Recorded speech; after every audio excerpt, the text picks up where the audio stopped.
Come on. All right, so it is like 4:10 in the morning. We are just about to leave the house and go to Piccadilly Station in Manchester on our first leg of what is going to be an absolute mental, long but hopefully really fun trip to Malta. Are we going to London or Sheffield? There we go.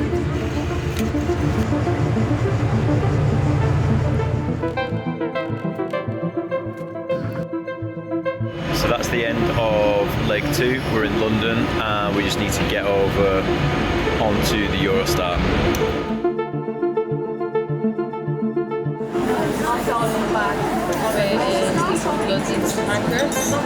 We're going to get brunch while the Eurostar queue dies down. Pretty decent breakfast. Flying sucks.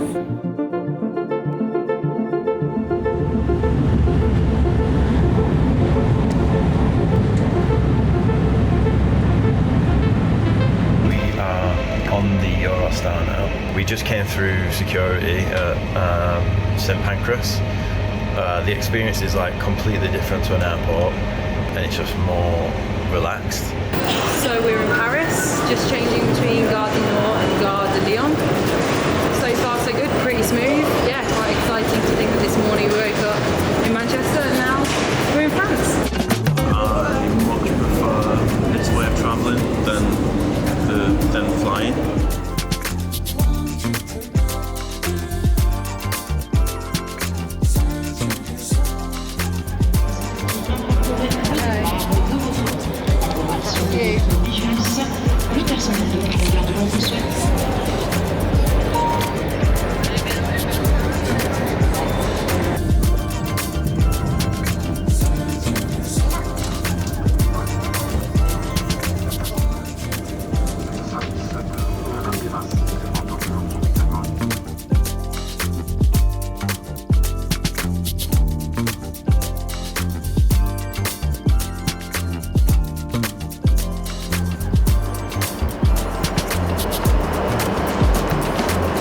How was that?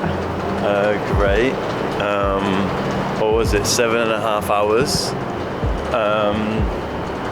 Yeah, dead smooth.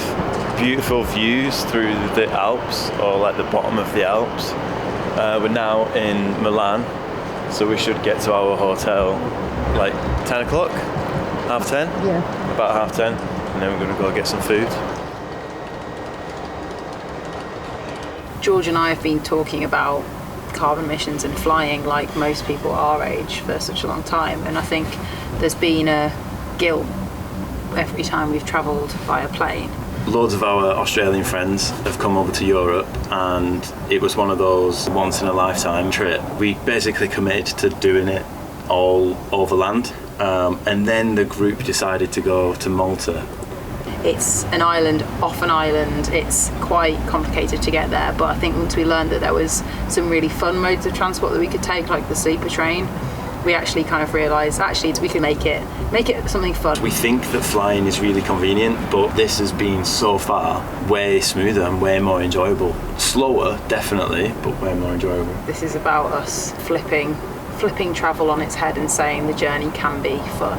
How epic are all the stations in Milan? 25 minutes off the train. It's a really exciting feeling. Genuinely, you don't get this in an airport. This sense of like old school adventure is how I would describe it.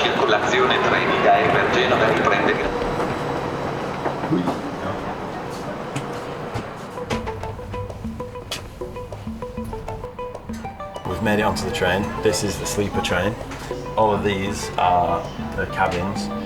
The one that we've got is a 4-person, so there's me and Bryony, there's another lad, and then a dad of a family that's next door. It's basically like travelling in first class. Context. This is our room. A seat with a little table. Double seat here. This gets turned into a bed.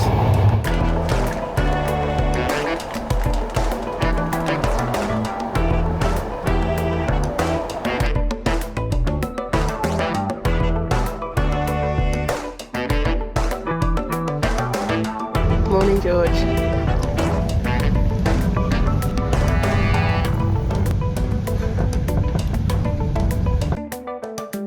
So we are at the tip of the toe of long-legged Italy, right at the very bottom, in this little place called Villa San Giovanni.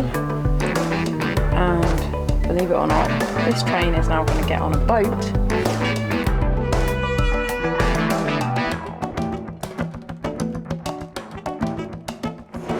We're about to depart from the south of Italy to Sicily on this big ferry.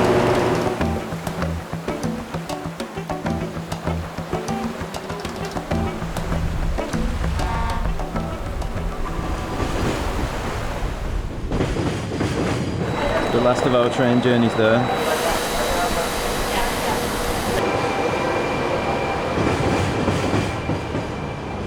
We are in Catania, in Sicily.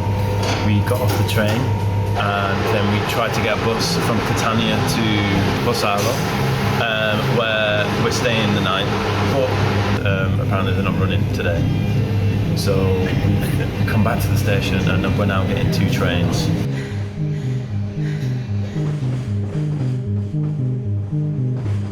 So we are laden up with our bags yet again.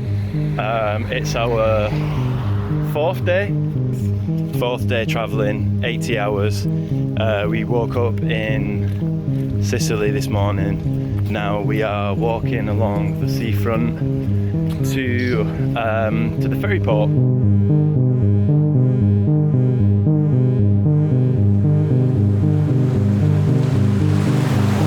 85 hours of travelling, 9 legs, 3.5 days, including a pit stop in Milan. It feels like the start of a new approach for George and I, and Broaden more generally. We've saved almost 10 times the amount of carbon we'd have used flying. It's taken us easily 10 times as long. Has it been 10 times as enjoyable? I'd say yes. If you strap in, prepare for the ride, it is undeniably more enjoyable.